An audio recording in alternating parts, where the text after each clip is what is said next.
Medidas de centralización y de dispersión CPRUNI 2025-2.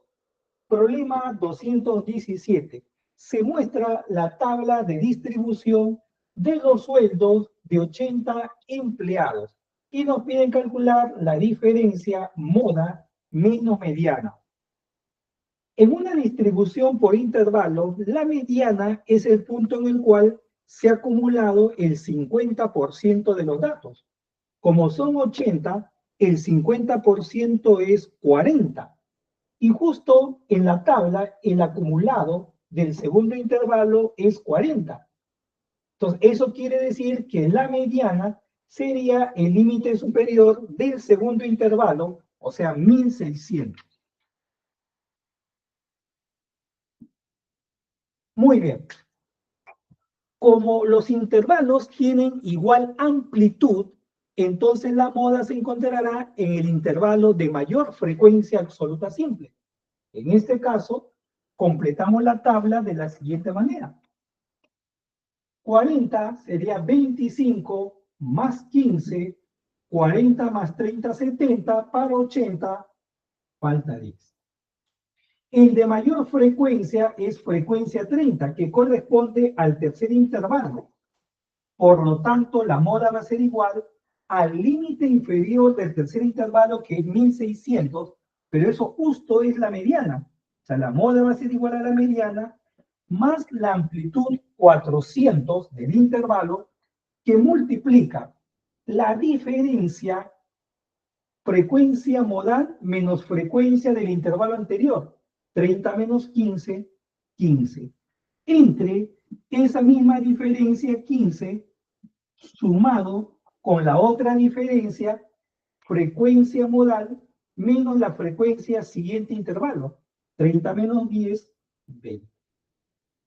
Y bueno, la mediana pasa a restar, y justo lo que nos piden es moda menos mediana, 400 por 15 sobre 35, 1200 séptimos, o sea, 171,43, aproximando a las centésimas.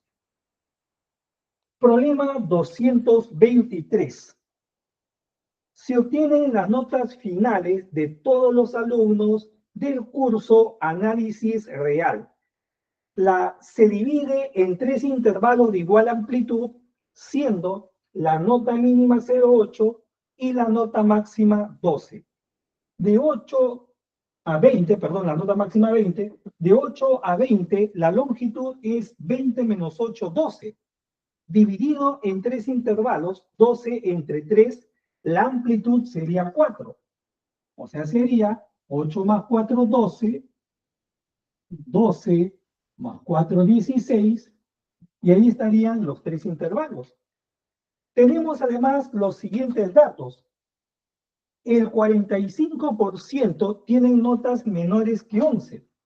Si acá ubicamos el 11, que se encuentra en el primer intervalo entre 8 y 12.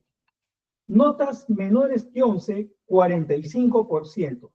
Como 11 es un punto del primer intervalo, lo divide a ese intervalo en 2 subintervalos de longitud, 11 menos 8, 3 y 12 menos 11, 1.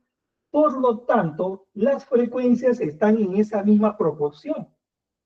45, su tercera parte es 15%. O sea, entre 11 y 12, 15%. Por lo tanto, 45 más 15, 60% es la frecuencia del primer intervalo. Y el otro dato es que el 15% tiene notas mayores que 17.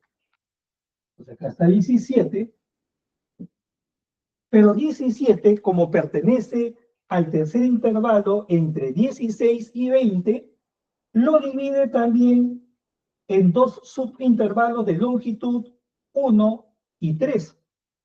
Si entre 17 y 20 es 15%, entre 16 y 17, la tercera parte es 5%.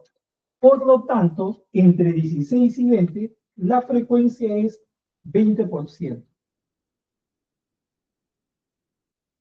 60 más 20, 80.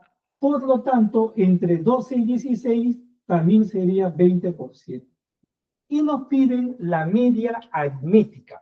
Entonces, la media aritmética sería así. En el primer intervalo, como es entre 8 y 12, el promedio de estos extremos es 10. Entonces decimos que el 60% tiene un promedio equivalente a 10. Entonces la media aritmética sería el 60% de 10, o sea que es equivalente a la marca de clase entre 8 y 12, más, como los dos siguientes intervalos tienen la misma frecuencia, 20%, 20%, entonces lo interpretamos como un solo intervalo, y el 40% tiene una nota promedio al promedio entre 12 y 20, que es 16. O sea, sería 40% de 16. 6 más 6,4, 12,4 es igual a la media. Problema 227. La cuarta parte de una muestra de 100 datos tiene una media de 15 y el resto una media de 20. Calcule la suma de cifras de la suma de los cuadrados de los datos si la varianza es 8,4375. La varianza es igual al promedio de los cuadrados, que sería suma de los cuadrados de los datos dividido entre el número de datos, que es 100. Y a esa media de los cuadrados le restamos el cuadrado de la media aritmética de los 100 datos. Como nos dicen que la cuarta parte de los datos tiene una media 15, entonces un cuarto multiplicado por 15, y el resto sería los 3 cuartos. Y ellos tienen un promedio igual a 20 por condición o dato del problema. Entonces, esto que está restando pasa a sumar a 8,4375, y de ahí el 100 pasa a multiplicar y despejamos la suma de cuadrados, que es igual a 36.000. Y como nos piden la suma de cifras de la suma de los cuadrados, esa suma de cifras, 3 más 6 más 0 más 0 más 0, 9. Resuelto por tu profesor Roberto Visodaga, del Búho de Chingolo.